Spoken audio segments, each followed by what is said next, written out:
নমস্কার, আপনারা দেখছেন জেলা বার্তা। আপনাদের সঙ্গে আমি শান্তিপ্রিয়া। পরিযায়ী শ্রমিকের মৃত্যুর পরিবারের পাশে কাজল শেখ। বীরভূম জেলার নানুর বিধানসভার নকড্ডা অঞ্চলের নবস্তা গ্রামের তরুণ যুবক তাজিবুল শেখ, পিতা আবুল কাশেম, বয়স 24 বছর। পরিযায়ী শ্রমিক চেন্নাইতে কর্মরত অবস্থায় 20 তারিখ মধ্যরাতে আকস্মিক মৃত্যু হয় তার। পরিযায়ী শ্রমিকদের জন্য পশ্চিমবাংলার মুখ্যমন্ত্রী মমতা বন্দ্যোপাধ্যায়ের ঐতিহাসিক পদক্ষেপ। পরিযায়ী শ্রমিক কল্যাণ সমিতির পক্ষ থেকে মৃতদেহ শেষ কাজ সম্পন্ন হয় এবং পরিবারের পাশে থাকার প্রতিশ্রুতিবদ্ধ দেন বীরভূম জেলার সভাধিপতি কাজল শেখ। তাই গ্রামের প্রধান ও উপপ্রধান সহ স্থানীয়দের উপস্থিতিতে মাননীয় মুখ্যমন্ত্রী মমতা বন্দ্যোপাধ্যায়ের নির্দেশে অসহায় পরিবারটির পাশে রাজ্য সরকারের পক্ষ থেকে সব রকমভাবে সাহায্য ও সহযোগিতার করার আশ্বাস দেন।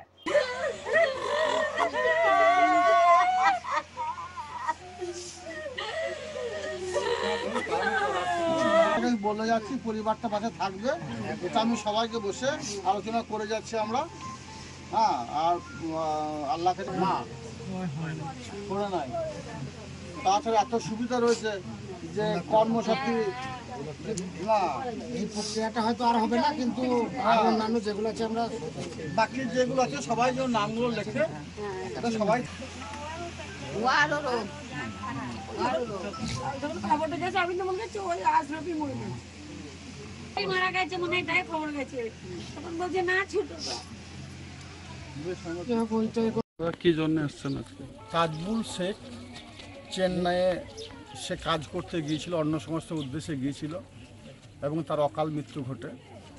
মাত্র 2 দিনের জ্বরে ছেলেটা মারা যায় ওখানে হসপিটালে। তারপর তার পরিবারের সদস্যরা এবং গ্রামের সকলে মিলিতভাবে বইটি আনার চেষ্টা করে। আমার বলার বক্তব্য এটা যে এই তাজবুল শেখ আমাদের রাজ্য সরকার যে পরিষেবাগুলো দিচ্ছে, যারা পরিযায়ী শ্রমিক অন্য রাজ্যে কর্মসংস্থানের উদ্দেশ্যে যাচ্ছে, তাদের প্রত্যেকের জন্য যারা মারা যাচ্ছে তাদের জন্য 2 লক্ষ টাকা এবং তাদের বডি টানার জন্য কমসে কম 25,000 টাকা দেওয়া হচ্ছে। কাজী আমিরুল ইসলামের রিপোর্ট। ফের বিশ্বভারতী কোঅপারেটিভ ব্যাংকের বিক্ষোভ। স্বয়ং রবীন্দ্রনাথ ঠাকুরের হাত ধরে প্রাণ প্রতিষ্ঠা হওয়া বিশ্বভারতীর সমবায় ব্যাংক এখন দুর্নীতির আতুরঘর। বহুদিন যাবৎ নির্বাচন হচ্ছে না, গ্রাহকেরা পাচ্ছে না সুষ্ঠু পরিষেবা, লগ্নিকারীরা লভ্যাংশ থেকে বঞ্চিত। গুরুতর এই অভিযোগকে সামনে রেখে সমবায় ব্যাংকের সামনে বসে বিক্ষোভ দেখাচ্ছেন গ্রাহক ও লগ্নিকারীরা। বিশ্বভারতীর একসময়ের ছাত্র নেতা ভ্রমর ভান্ডারীর নেতৃত্বে এই আন্দোলনকে ঘিরে অশান্ত কবিগুরুর শান্তিনিকেতন। গুরুদেব রবীন্দ্রনাথ ঠাকুরের হাত ধরে 1927 সালে বিশ্বভারতীতে পথ চলা শুরু করে সমবায় ব্যাংক। ব্যাংকে অধিকাংশ গ্রাহক বিশ্বভারতীর কর্মী, আধিকারিক, অধ্যাপকেরা। ঋণ থেকে শুরু করে ইনভেস্টমেন্ট সবটাই রয়েছে এখানে। অথচ দীর্ঘদিন ধরে বিভিন্ন রকম সমস্যা দেখা দিয়েছে। নির্বাচন বন্ধ, গ্রাহকেরা ন্যায্য পরিষেবা থেকে বঞ্চিত। যারা লগ্নি করেছেন প্রাপ্য লভ্যাংশ পাচ্ছেন না, আবেদনও করেও মিলছে না ঋণ। এ ধরনের নানান অভিযোগ তুলে বিশ্বভারতীর কোঅপারেটিভ সমবায় ব্যাংকের সামনে বিক্ষোভ দেখান গ্রাহকেরা। খুব স্বাভাবিকভাবে বিশ্বভারতীর কর্মী, আধিকারিক, মাস্টার মশাইদের এই বিক্ষোভকে ঘিরে অশান্ত হয়ে ওঠে বিশ্বভারতী।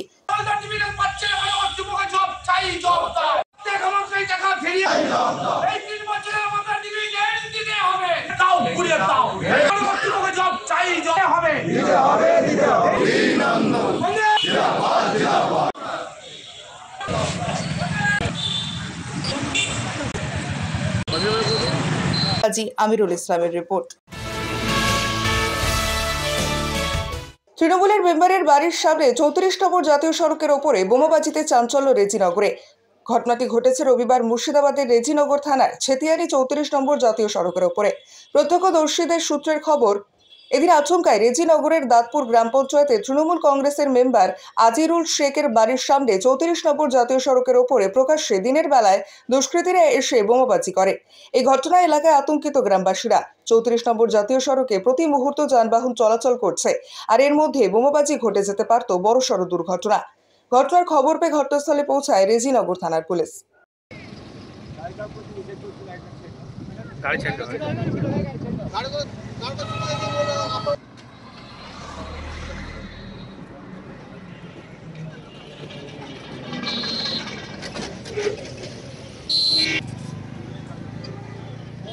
গাড়ি আমি ওইটাই বলি,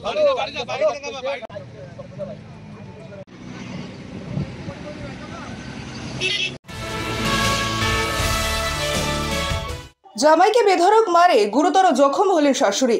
আশঙ্কাজনক অবস্থায় শাশুড়ি মমতাজ মিস্ত্রি ক্যানিং মহকুমা হাসপাতালে চিকিৎসাধীন রয়েছেন।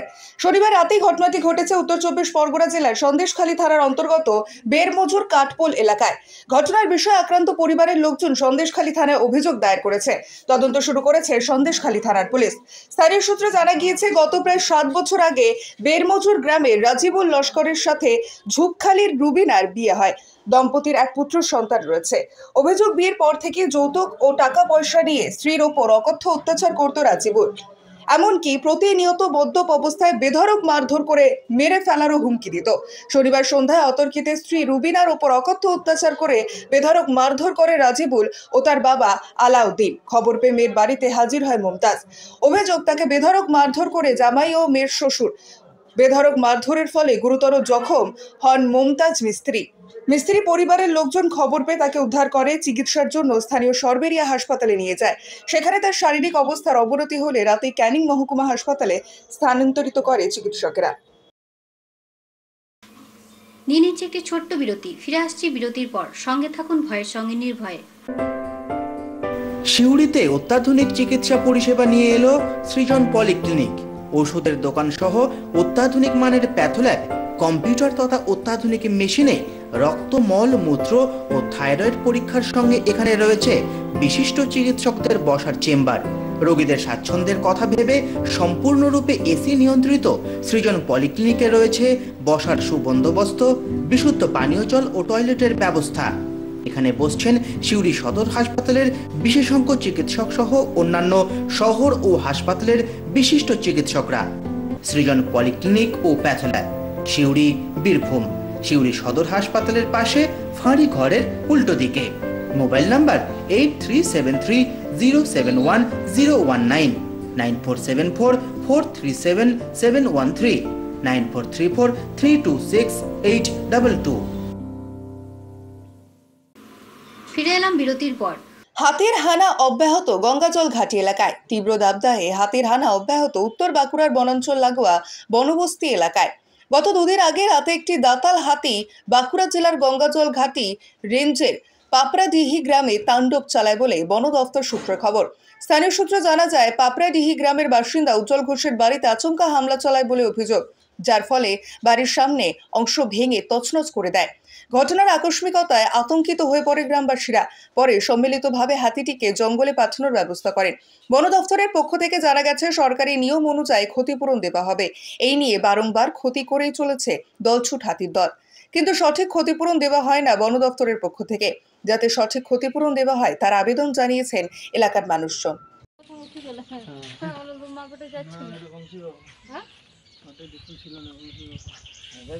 আমার মামা ঘুম পাতলা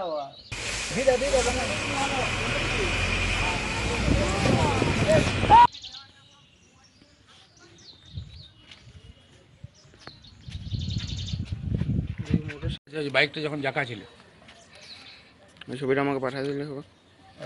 ফোনটা করে বলতো। পাঠাবে তো বড় ফোনটাই বলে, সেই ছবিগুলো যে তুললে সেগুলো পাঠাতে আমাকে। ম্যাজিশিয়ান কিসমত কুমারের অনবদ্য রূপে ম্যাজিক একটি খেলা। খেলোয়াড়রা শক্তিশালী জাদুকরদের প্রতিনিধিত্ব করে। একজন খেলোয়াড় তাদের ডেক থেকে আঁকে প্রতিটি কার্ড একটি জাদুকরী মন্ত্র উপস্থাপন করে, যা যুদ্ধে তাদের সুবিধার জন্য ব্যবহার করা যেতে পারে তৎক্ষণাৎ। এবং জাদুকরী কার্ডগুলি জাদুকরী মন্ত্রগুলিকে প্রতিনিধিত্ব করে, যা একজন খেলোয়াড় একটি এককালীন প্রভাবের জন্য কাস্ট করতে পারে। যখন ক্রিয়েচার, আর্টিফ্যাক্ট এবং এনচ্যান্টমেন্ট কার্ডগুলি দীর্ঘমেয়াদী সুবিধা প্রদানের জন্য যুদ্ধক্ষেত্রে থাকে, অতিরিক্তভাবে খেলোয়াড়দের অবশ্যই রিসোর্স বা ল্যান্ড কার্ড অন্তর্ভুক্ত করতে হবে, যা তাদের মন্ত্র কাস্ট করার জন্য উপলব্ধ জাদুর পরিমাণ উপস্থাপন করে। সাধারণত একজন খেলোয়াড় তাদের প্রতিপক্ষকে পরাজিত করে তাদের জীবনের মোট সংখ্যা 0 কমিয়ে দেয়, যা সাধারণত যুদ্ধে ক্ষতি বা প্রাণীদের সাথে আক্রমণের মাধ্যমে করা হয়। গেমটিতে ক্ষয়ক্ষতির আরও অনেক উৎস বিদ্যমান, তবে বিকল্প জয় শর্তগুলি ছাড়াও, যা জীবনের মোট পরীক্ষা করে না।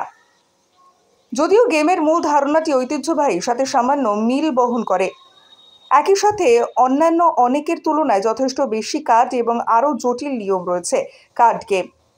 সম্প্রসারণ সেটের মাধ্যমে নিয়মিতভাবে নতুন কার্ড প্রকাশ করা হয়। আরও উন্নয়নের মধ্যে রয়েছে আন্তর্জাতিক স্তরে খেলা।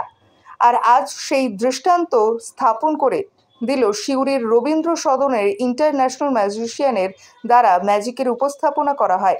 সেখানে নানা রকম ভিন্ন ধরনের ম্যাজিক থেকে শুরু করে এক অনবদ্য ম্যাজিক এই ম্যাজিশিয়ানের দ্বারা উপস্থাপন করা হয়। তিনি আর কেউ নন, আমাদের সকলের এবং বাঙালির গর্ব ইন্টারন্যাশনাল ম্যাজিশিয়ান কিসমত কুমার। তিনি এক অনবদ্য ম্যাজিকের দ্বারা সফল মানুষকে আনন্দ দিয়েছেন।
আমি ম্যাজিশিয়ান কিসমত কুমার। সর্বপ্রথম আমি সাংবাদিকদের এবং প্রেস রিপোর্টারদের আমি আজকে আমার নিজের মূল্যবান সময় এখানে দেওয়ার জন্য অসংখ্য অসংখ্য ধন্যবাদ।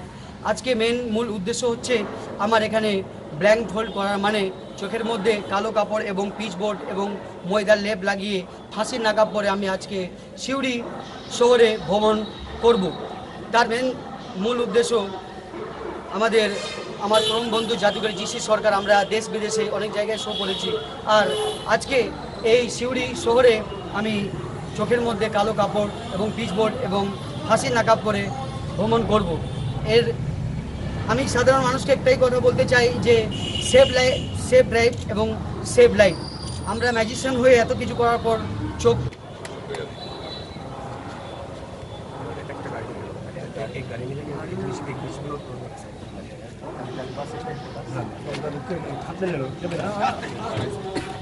थोड़ा ताली बजाइए, प्लीज साइड दीजिए, आइए थोड़ा ताली बजाइए।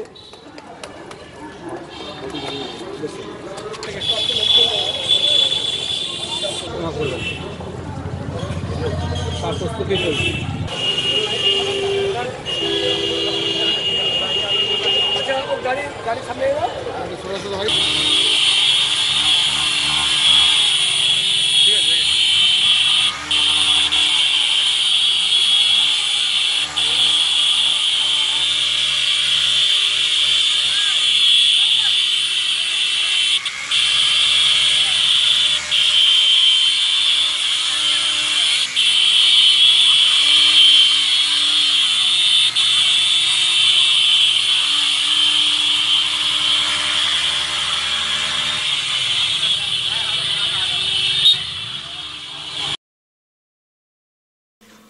আজকে জেলা বার্তা এই পর্যন্তই। নমস্কার।